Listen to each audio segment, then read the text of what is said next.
सुखो बुद्धानुपादो सुखसद्धम्म देशना सुखसंगसमग्गे समगानं तपो सुखो।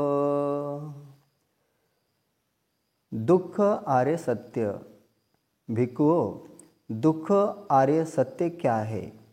पैदा होना दुख है, बूढ़ा होना भी दुख है, मरना दुख है, शोक करना दुख है, रोना पीटना दुख है, पीड़ित होना दुख है, चिंतित होना दुख है, परेशान होना दुख है, इच्छा की पूर्ति न होना दुख है। थोड़े में कहना हो तो 5 उपादान स्कंद ही दुख है। भिक्षुओं, पैदा होना किसे कहते हैं? यह जो जिस किसी प्राणी का जिस किसी योनि में जन्म लेना है, पैदा होना है, उतरना है, उत्पन्न होना है, स्कंदों का प्रादुर्भाव होना है, आयतनों की उपलब्धि है, इसे ही भिक्षुओं पैदा होना कहते हैं। भिक्षुओं, बूढ़ा होना किसे कहते हैं? यह जो जिस किसी प्राणी का जिस किसी योनि में बुढ़ापे को प्राप्त होना है, दांत टूटना है, बाल पकना है, चमड़ी में झुर्रियाँ पड़ना है, आयुष्य का खत्म होना है, इंद्रियों का दुर्बल होना है, इसे ही भिक्षुओं बूढ़ा होना कहते हैं। भिक्षुओं, मरना किसे कहते हैं?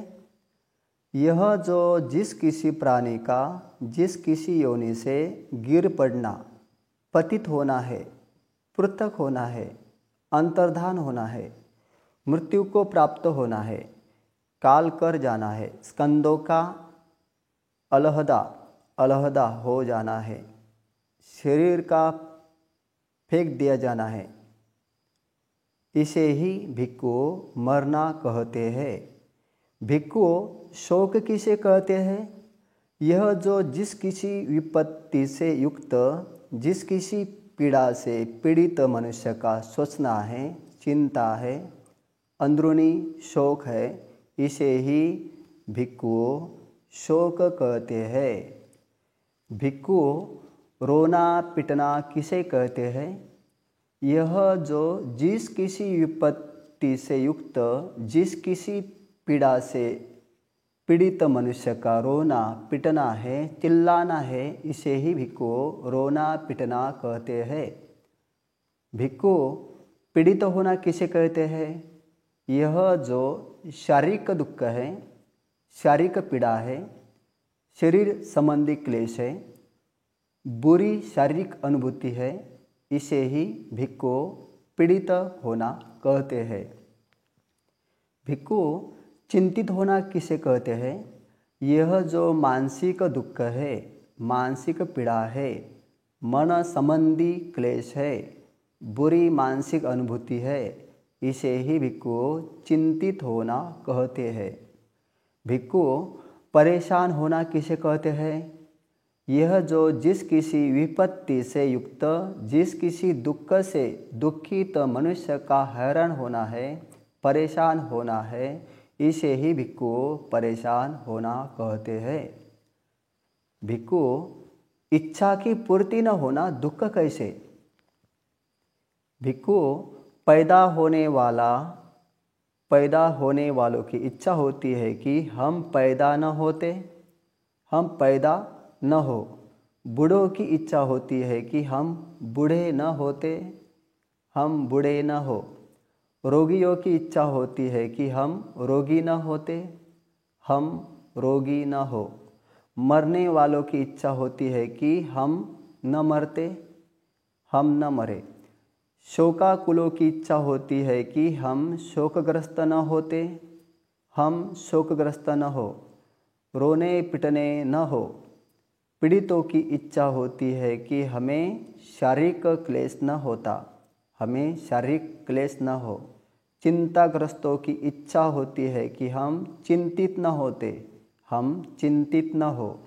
परेशान होने वालों की इच्छा होती है कि हम परेशान न होते, हम परेशान न हो, लेकिन यह इच्छा से तो नहीं होता। इस प्रकार इच्छा की पूर्ति न होना दुख है। और भिक्षुओं, थोड़े में कौन से 5 उपादान स्कंद दुख है?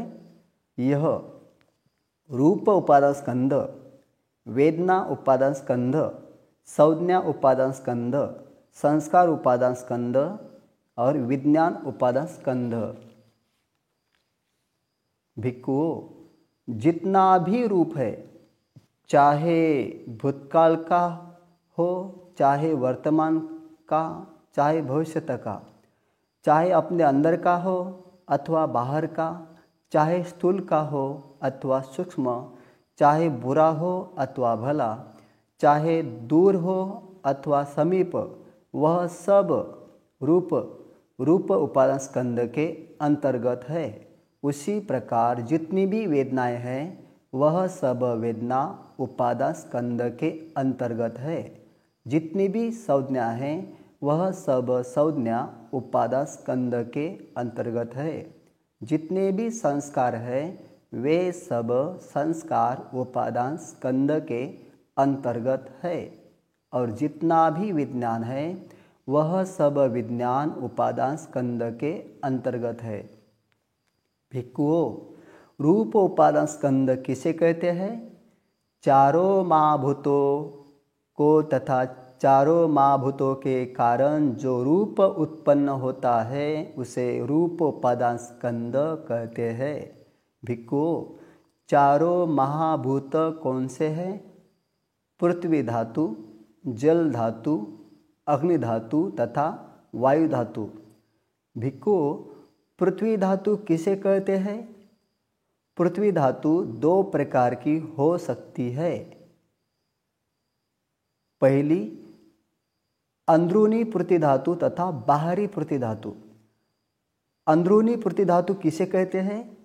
यह जो प्रत्येक व्यक्ति के अंदर ठोस है, खुरदरा है, जैसे सिर के बाल, बदन के रुए, नाखून, दांत, चमड़ी, मांस, रंगे, हड्डी के भीतर की मज्जा, कलेजा, यकृत, कुलोमक, तिल्ली, फुफ्फुस, आंतड़ी, बड़ी आंतड़ी, पेट में की थैली, पाखाना और भी जो प्रत्येक व्यक्ति के अंदर ठोस है, खुरदरा है, उसे अंदरूनी पृथ्वी धातु कहते हैं।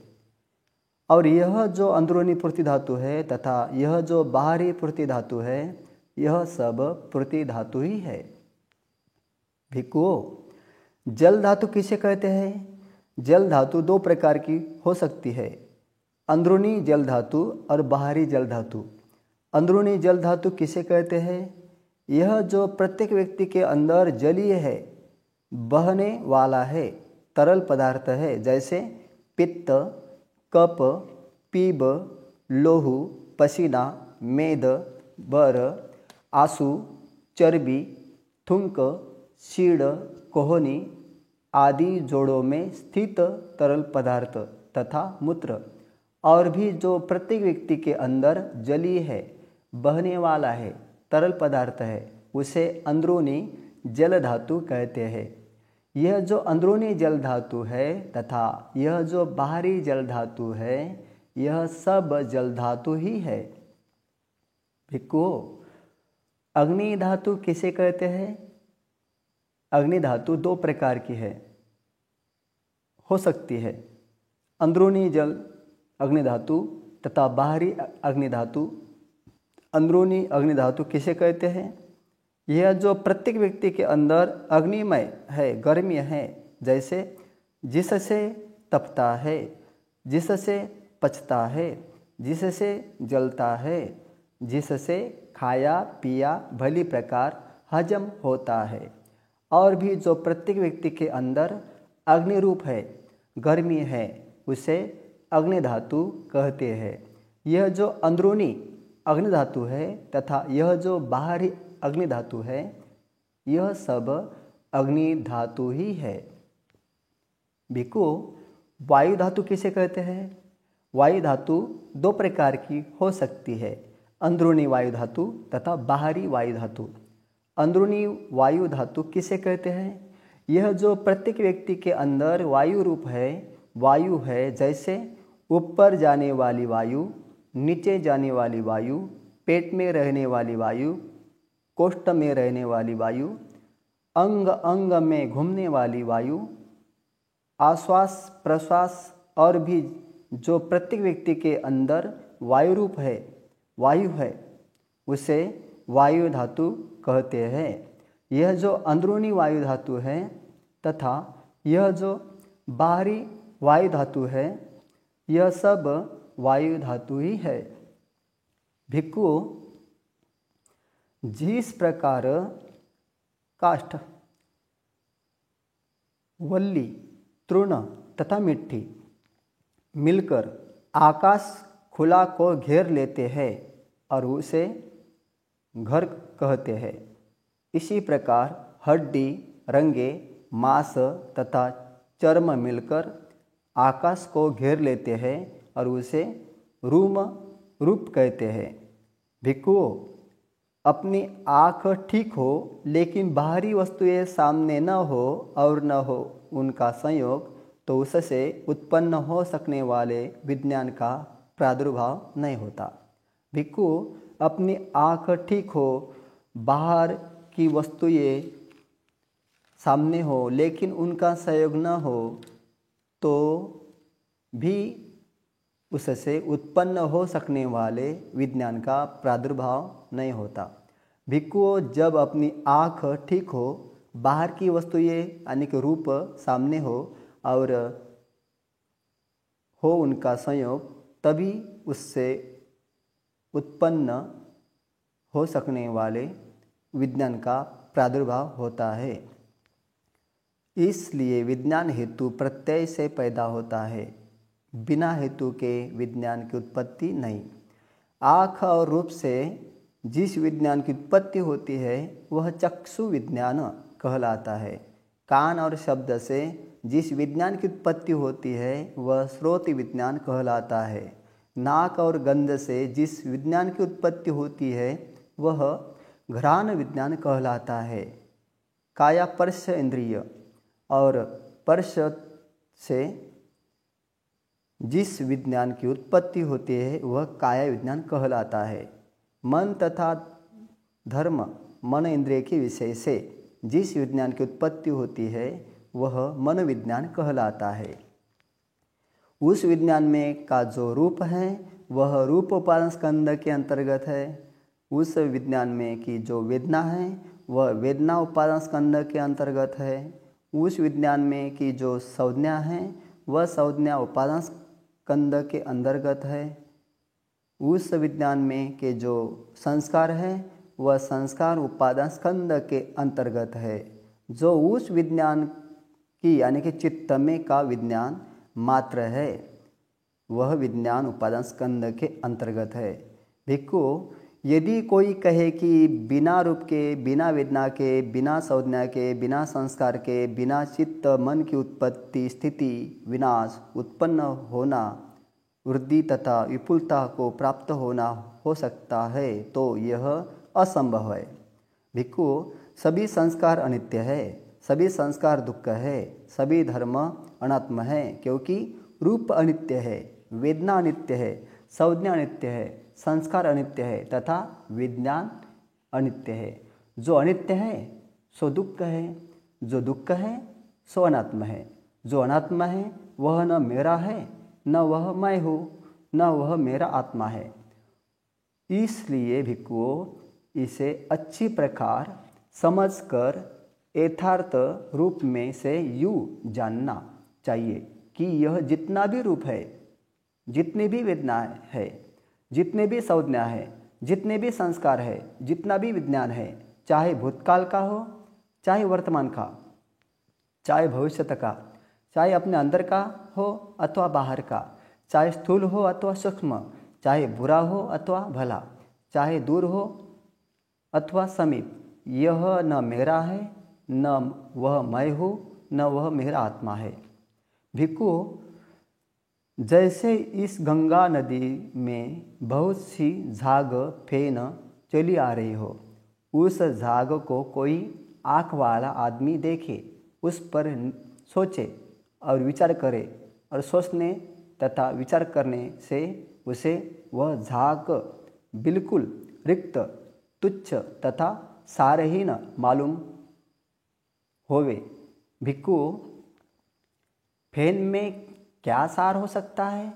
उसी प्रकार भिक्खु जितना भी रूप है, चाहे भूतकाल का हो, चाहे वर्तमान काल का, चाहे भविष्य का, चाहे अपने अंदर का हो, चाहे बाहर का, चाहे स्थूल हो अथवा समीप, चाहे बुरा हो अथवा भला,